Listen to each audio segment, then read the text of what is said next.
Kebijakan bea masuk impor atau BMI alias tarif impor buatan Donald Trump tak hanya menjadi mimpi buruk bagi negara-negara di dunia, namun juga untuk Amerika Serikat sendiri.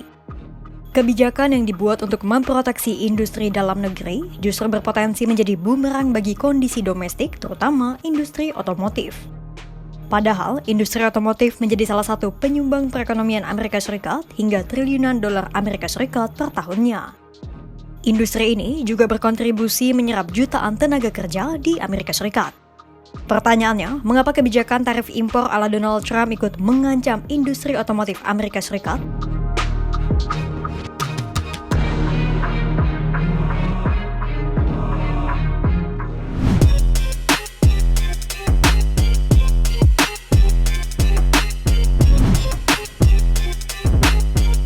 Jadi, seperti diketahui, pada 2 April 2025 lalu, Trump telah menandatangani penetapan tarif bea masuk impor bagi 180 negara. Aturan itu bertujuan untuk mengurangi defisit neraca perdagangan Amerika Serikat dengan sejumlah negara dan memperkuat industri domestik Amerika Serikat.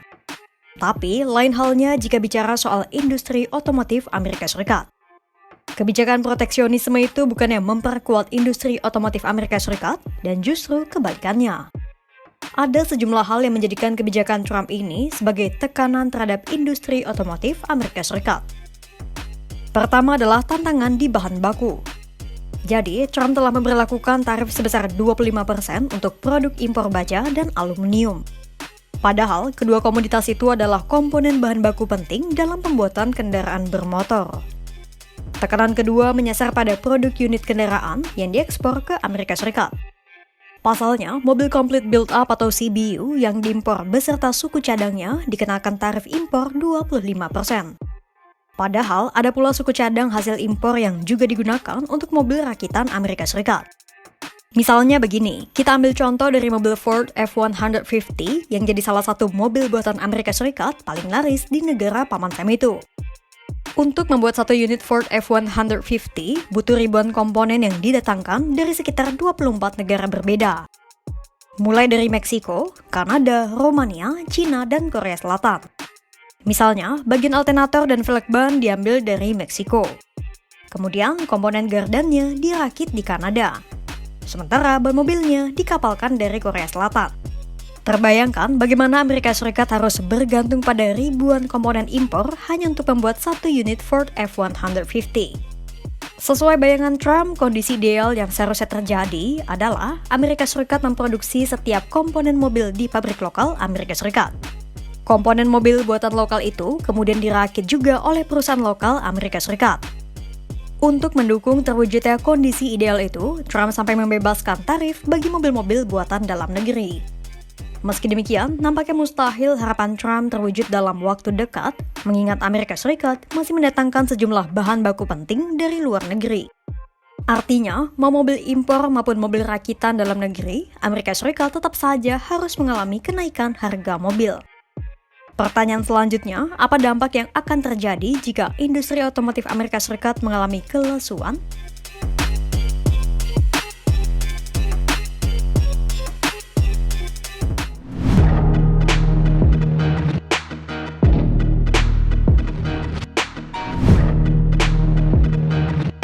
Pertama, tentu saja warga Amerika Serikat harus membayar harga yang lebih mahal untuk membeli sebuah mobil.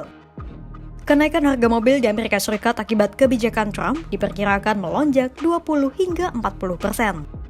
Mau mobil impor maupun buatan lokal, keduanya sama-sama akan mengalami lonjakan harga. Lonjakan harga pada mobil buatan lokal disebabkan oleh pengenaan tarif bea masuk pada komponen-komponen utama yang diimpor. Sementara jika mau membeli mobil impor dalam kondisi CBU, harus dikenakan tarif impor 25%. Kondisi yang serba salah tak hanya bagi produsen otomotif, namun juga bagi konsumen Amerika Serikat. Padahal dari tahun 2019 sampai 2024, Amerika Serikat telah mengalami kenaikan harga mobil sampai 33% dengan rata setahun naik 6%. Dengan adanya kebijakan yang baru, lonjakan harga otomotif kemungkinan akan naik 20-40%. Dampak kedua adalah industri otomotif Amerika Serikat tampaknya akan kesulitan mengejar kompetisi dengan industri otomotif rival utamanya yakni Cina.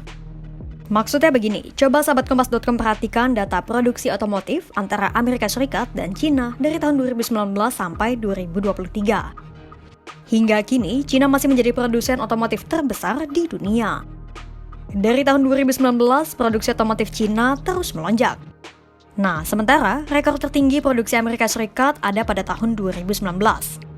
Angka di tahun 2019 itu bahkan tak bisa mengejar jumlah produksi mobil Cina di tahun 2020 yang notabene paling rendah. Dibanding Cina, produksi otomotif Amerika Serikat cenderung stagnan. Sejak terpukul akibat COVID-19, industri otomotif Amerika Serikat kian lesu ditambah dengan kebijakan baru Donald Trump. Sementara Cina yang semakin besar pangsa produknya, mereka kemungkinan bisa menyiasati biaya produksi dan harga jual, sehingga kian kompetitif di pasar global. Apalagi, Cina adalah salah satu negara pemasok baja dan aluminium terbesar di dunia. Tak hanya itu, Cina juga sudah menjadi pemain besar dunia dalam industri kendaraan listrik dan baterainya. Sudah bahan baku melimpah, jalinan rantai pasokan pun juga kuat.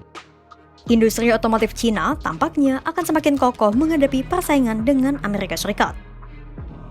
Nah, dampak ketiga adalah terganggunya perekonomian Amerika Serikat. Pasalnya, industri otomotif telah menyumbang 4,8% dari PDB Amerika Serikat, senilai 1,2 triliun dolar Amerika Serikat, atau sekitar 20.218 triliun rupiah pada tahun 2024. Ditambah, industri otomotif Amerika Serikat turut berkontribusi pada penyerapan tenaga kerja. Sekitar 10,1 juta tenaga kerja terserap pada industri otomotif, alias 4,9% dari seluruh lapangan pekerjaan Amerika Serikat.